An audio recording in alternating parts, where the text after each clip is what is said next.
Residivis, aktif, kreatif, produktif.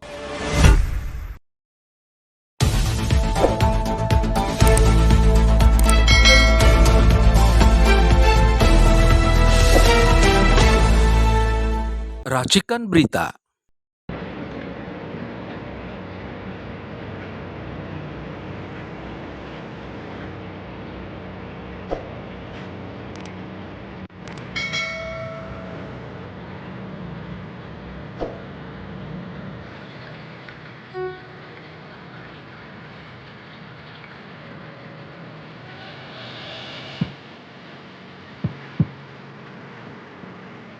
inilah situasi saung manfaat Sadane.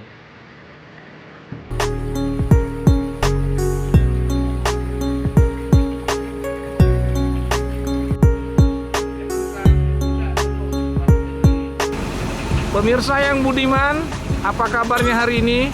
Seperti biasa, kembali Kawan TV One, Racikan Berita 1 dan Racikan Berita selalu mencari berita-berita update dan langsung kepada permasalahannya dan langsung dengan narasumber. Hari ini saya di atas kapal wisata, perahu wisata yang ada di aliran Sungai Cisadane. Dan ini sebenarnya ada tempat tadi yang menarik, itu yang kita sebut namanya Saung Manfaat Cisadane. Sempat saya wawancarai, idenya apa kok namanya udah Saung Manfaat lagi, sudah itu di pinggir Sungai Cisadane. Mungkin pemirsa yang budiman pernah mendengar nama itu, tetapi hari ini beda. Saya langsung bertemu dengan ketua umum, mungkin pembinanya, yaitu Bang Riki ya. Nah, beliau ini adalah ketua yayasan dari Yayasan Anugerah Insan Residivis. Keren nggak tuh? Udah namanya yayasan, ada anugerah, ada insan, ada residivis. Nggak usah takut. Kenapa?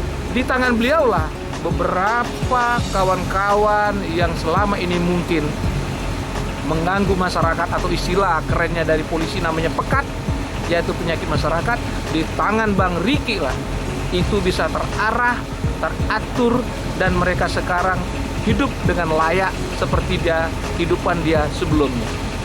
Walaupun, ada walaupun, jangan dibawa residivisnya, dibawa unsur manusianya yang ingin berubah. Bang Riki, nah langsung aja kita nih, ya kan, mau nanya langsung nih.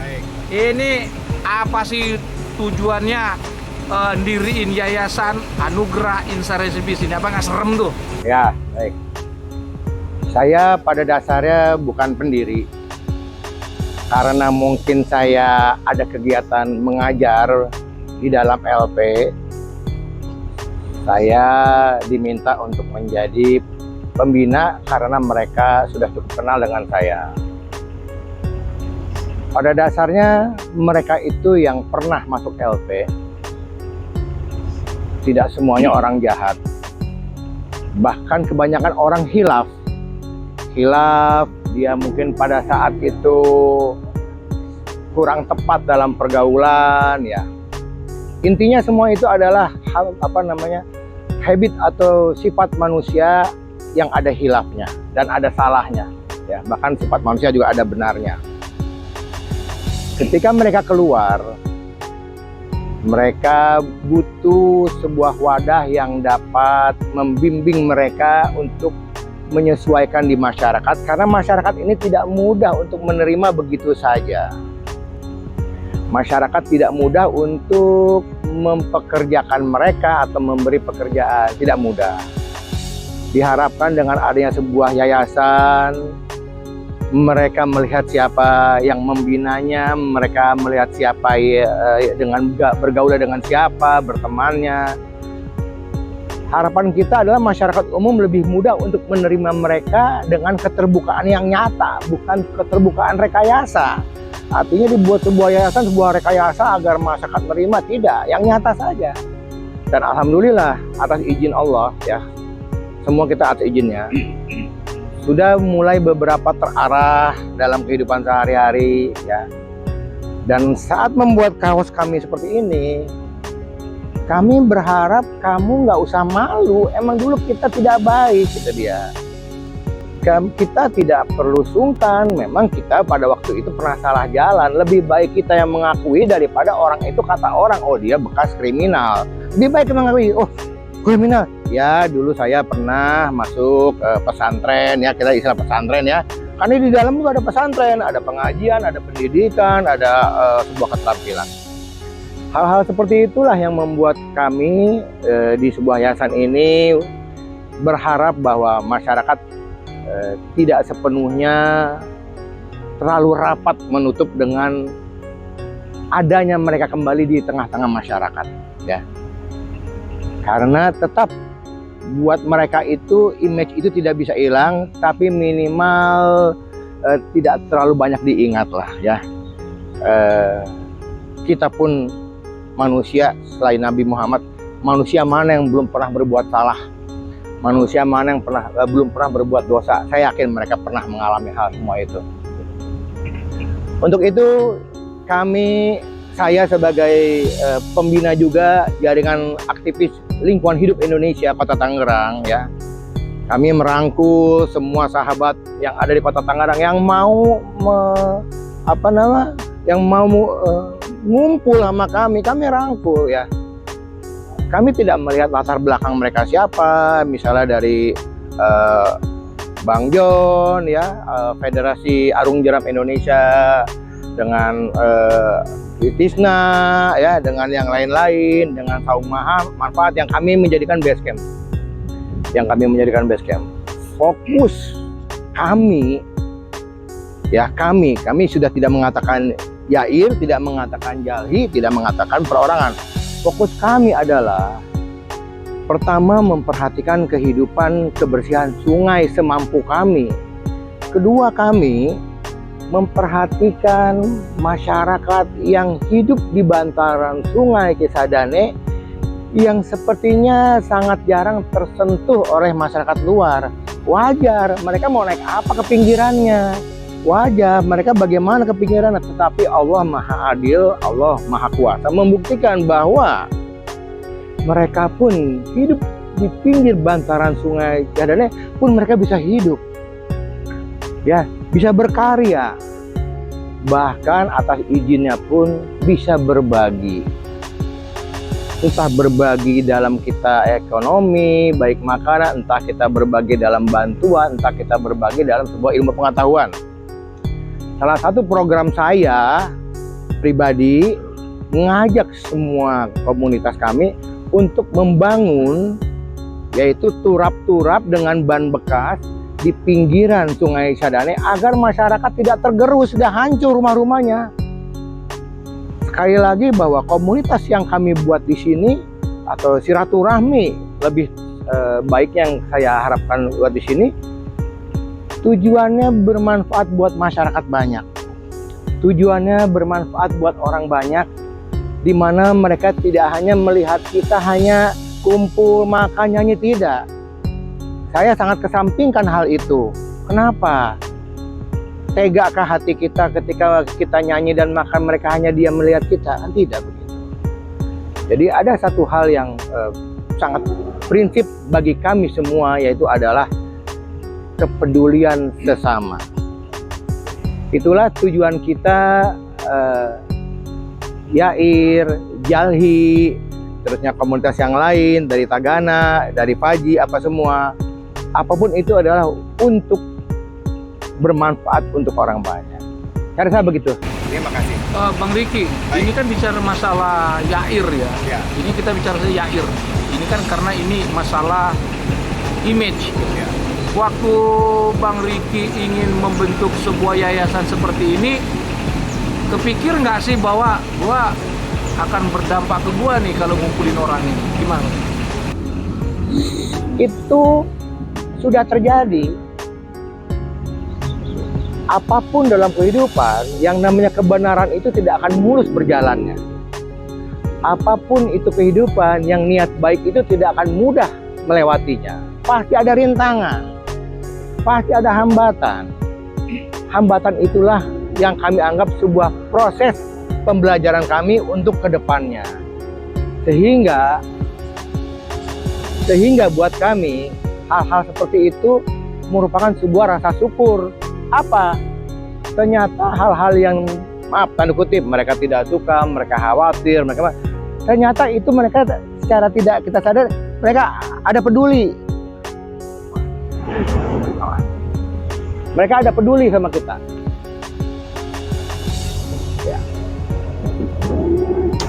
Ya, awas naik dikit. Ya. Awas Kang, naik kan. Ya, ke atas ya. Awas lagi nih. Awas. Ya, tunggu ya. Maaf. Ya, jangan dipatahin, biarin. Ya. Oke, mohon maaf. Arus sungai yang cukup bersahabat dan anginnya yang cukup nikmat mendorong kapal kita menjadi lebih terfokus. Ya, jadi begitu. Tidak ada masalah buat kami, tidak ada masalah yang menghambat buat kami selama bertanya pada diri sendiri. Ya. Kita ke sana naik. Jadi hal itu tidak menjadi hal-hal yang membuat kami kendor ya untuk menjalankan semua ini, gitu dia. Bahkan ada satu hal yang kami lebih syukuri lagi. Ketika kami daftar di Kesbangpol, ketika kami minta surat keterangan dari kelurahan dan kecamatan, mereka itu juga awalnya banyak dan penuh tanya. Tapi ketika kami sampaikan sebuah niat-niat kita, sebuah wacana kita tertulis, alhamdulillah pemerintah setempat antaranya kelurahan, kecamatan, dia memberikan rekomendasi. Alhamdulillah semua hambatan yang kita awalnya khawatirkan menjadi pelajaran buat kita ke depannya. Seperti itu, terima kasih. Apa Bang Riki kan pasti memiliki ide dan pola untuk membina mereka ini. Kesibukan apa yang Bang Riki bebankan atau berikan kepada mereka? Baik. Pertama yang kami lakukan untuk para anggota YAIR, kita kumpul dulu. Kita mengadakan yang namanya pengajian di setiap minggu ya, baik pengajian di YAIR maupun di pengajian Saumaat, mereka juga pada saling berdatangan. Kedua, kami buka jalur-jalur silaturahmi dengan kawan-kawan kami sebagai ya kita ada usaha kecil-kecilan. Entah mereka ada yang membuat warung, entah mereka ada yang membuat kegiatan-kegiatan pesanan makanan ya, atau mereka memegang parkiran, atau mereka juga ada yang sekarang cukup banyak kami pekerjakan mencari ban-ban bekas yang nanti kita akan gunakan untuk membuat turap yang ada di pinggiran Sungai Sadane. Hal seperti itu buat mereka menyenangkan gitu. Kenapa menyenangkan? Secara tidak langsung masyarakat bisa melihat bahwa kami ini masih bermanfaat di lingkungan, gitu ya. Kami masih bermanfaat buat di lingkungan. Kesimpulan akhirnya adalah apapun pekerjaan itu minimal kami akan selektif agar mereka saat turun bekerja mempunyai kemampuan yang nyata. Dalam tanda kutip tidak memalukan lah gitu dia. Kalau emang dia bisa bangunan ya taruh di bangunan. Kalau emang dia bisa elektrik kita taruh di elektrik. Tidak terbalik. Dia. Seperti itu kegiatan yang kami berikan sampai sekarang ini. Alhamdulillah. Dan pastikan para residivis ini kan ada perasaan sungkan awalnya ketemu atau bergabung dengan YAIR ini. Bagaimana cara Bang Riki untuk mengajak mereka bergabung? Rasa sungkan dan minder itu pasti ada. Rasa sungkan dan minder itu pasti ada. Tetapi biasanya dengan sering kita berkumpul, sering kita bertemu, sering kita ngobrol mengenai ide-ide apa yang dia punya kemampuan, hal seperti itu akhirnya mereka membuat terbuka dan belajar perlahan mereka untuk tidak sungkan lagi dalam bertemu dengan lingkungan umum. Contohnya ya, pertama kita duduk bersama di stadion. Stadion itu namanya lapangan bola, dia memegang perparkiran, kumpul di situ. Alhamdulillah. Kedua, saya ajak kumpul di Pasar Baru, yaitu dengan komunitas pedagang UMKM. Mereka saling berkenalan. Alhamdulillah, mereka dengan pedagang kenal. Ketiga, kami ajak kumpul biasanya di di tempat usaha saya ada bengkel mobil, akhirnya mereka bisa saling kenal. Dan yang terakhir, Masya Allah, Tabarakallah, kita kumpulin sama manfaat lebih luas kawan-kawan mereka, lebih banyak.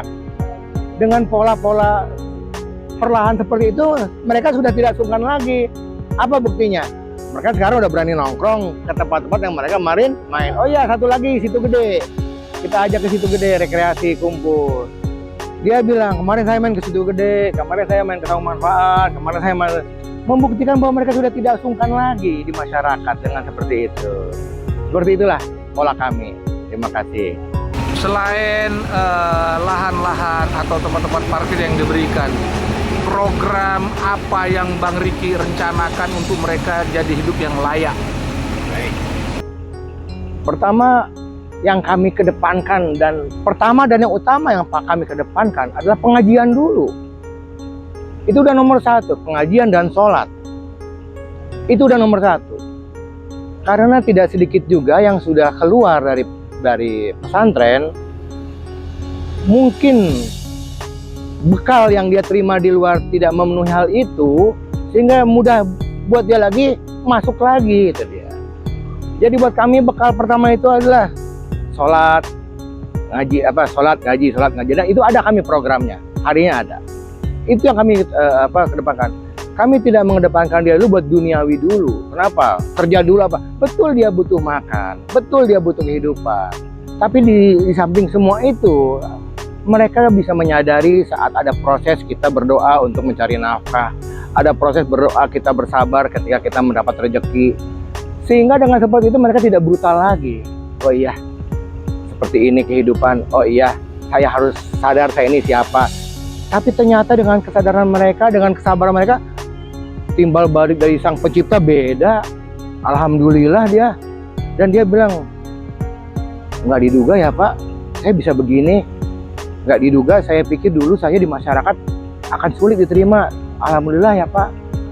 Bahkan sekarang ini tim kami diminta di beberapa dinas, diminta di beberapa RT untuk audensi, diminta di beberapa sekolah, SD, SMP, SMA diminta untuk mengedukasi bahwa apa yang dulu pernah kami lakukan, apa yang dulu pernah terjadi, semoga tidak terjadi. Seperti inilah di dalam sebuah penjara, seperti inilah kehidupannya. Minimal ada bekal-bekal yang pernah didengar oleh murid-murid itu, pernah didengar, kan tidak ada pembelajaran itu. Itu yang kami lakukan. Pertama, hablum minallah dulu. Karena hablum minanas ini jarang. Kenapa? Di dalam sering berantem.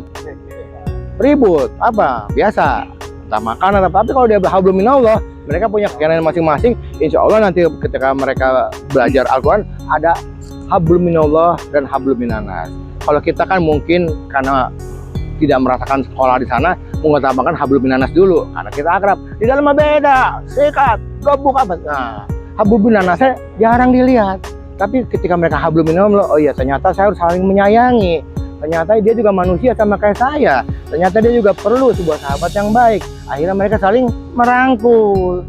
Karena apa? Karena sudah terpenuhi, terisilah sedikit banyaknya sebuah iman dalam ibadah dan sholat. Itu yang saya lakukan. Nah, Bang Riki, ini kan Yair ini kan artinya kan residivis belakangnya ya. Ya. Itu residivis apa aja sih? Apa narkoba? Macam-macam. Yang paling banyak Yair apa? Yang paling banyak itu mencuri kendaraan. Oh ya, kedua narkoba, dan ketiga pembunuhan. Biasanya bukan pembunuhan lah, perkelahian tapi mati. Nah itu kan dia. Apa jadinya? Bukan niat, bukan. Jadi dia berkelahi, kelompok mati. Jadi kasusnya seolah-olah pembunuhan. Tetapi nanti kami punya ketua umum di Bandung. Alhamdulillah dia di penjara 16 tahun. Alhamdulillah. Nanti ada kawan kami yang sudah di penjara 16 tahun juga ada yang 19 tahun ya. Dan buat mereka, setelah saya nanya dari hati ke hati, kok lu bisa masuk bertahun-tahun? Yang tadi kami bahas, masyarakat belum terima, dia perlu makan, ya udah dia nyuri lagi. Sebelum terbentuk Yair ini yang bisa kita rangkul, yang bisa kita ajak. Saya mau kemana Ji? Dia panggil saya Haji. Saya mau kemana Ji? Sekarang mah ada yang wadahnya. Saya Kayaknya jangankan mencari kerja, saya hanya bisa hidup di luar kota yang orang belum tentu tahu, tapi lama-lama tahu, itu dia terasing lagi, itu dia. Ya udahlah, kita metik pohon aja lah, saya metik mangga lagi, ya masuk lagi. Jadi menurut saya ini kita sebuah ilusi ya. Manusia itu tidak ada yang pemaaf selain Nabi Muhammad. Saya bisa mengatakan manusia tidak ada yang pemaaf selain Nabi Muhammad. Contoh, saya punya adik, ya. Ada ibu saya, ada bapak saya. Saya pernah kehilangan uang 200.000. Adik saya yang mencuri dari dompet saya, ya. 5 tahun kemudian ibu saya kehilangan uang. Di hati kalian apa yang mencuri? Siapa? Pasti dia.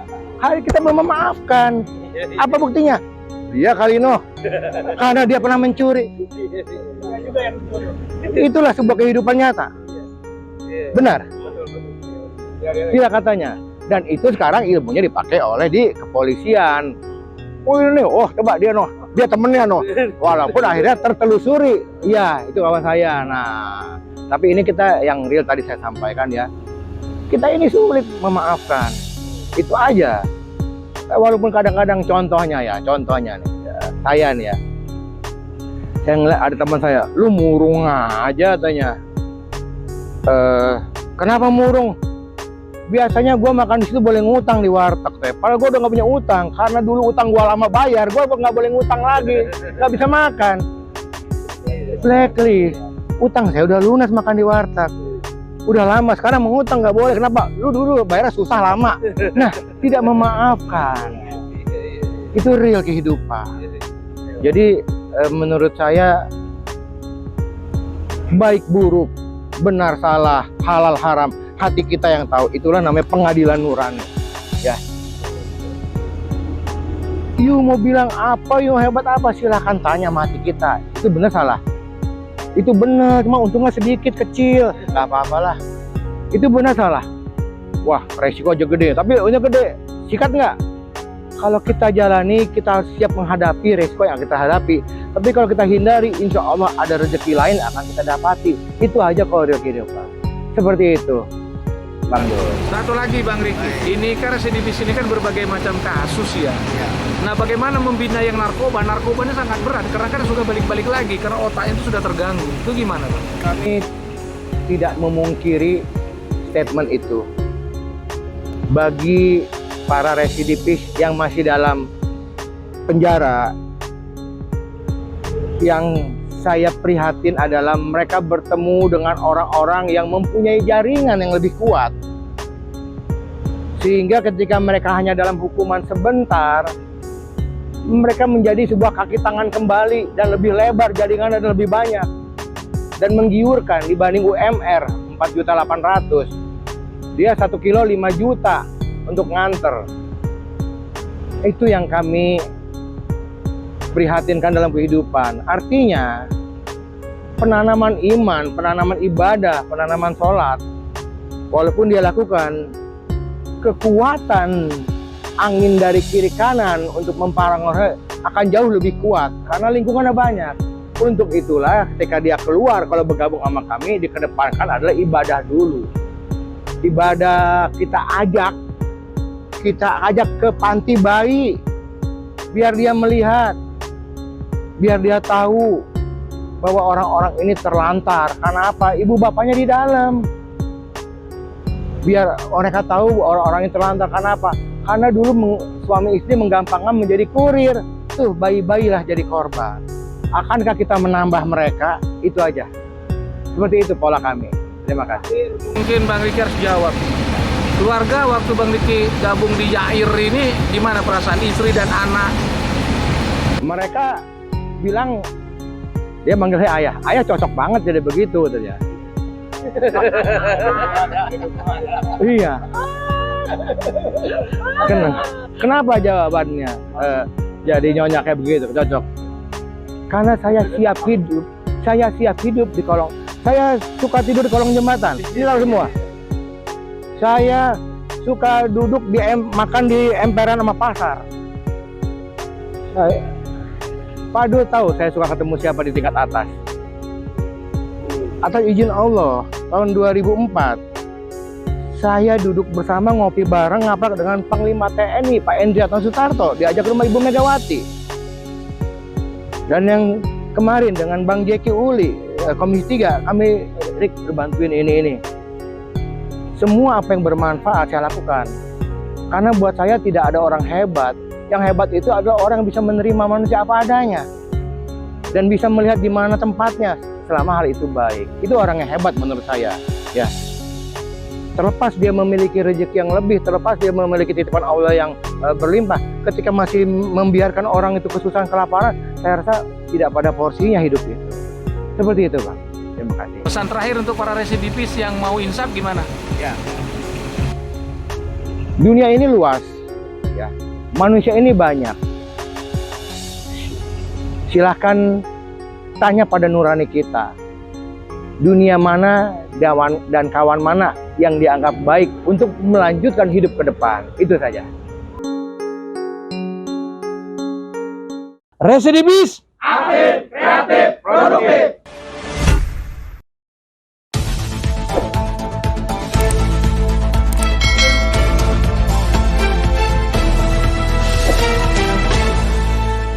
Racikan Berita.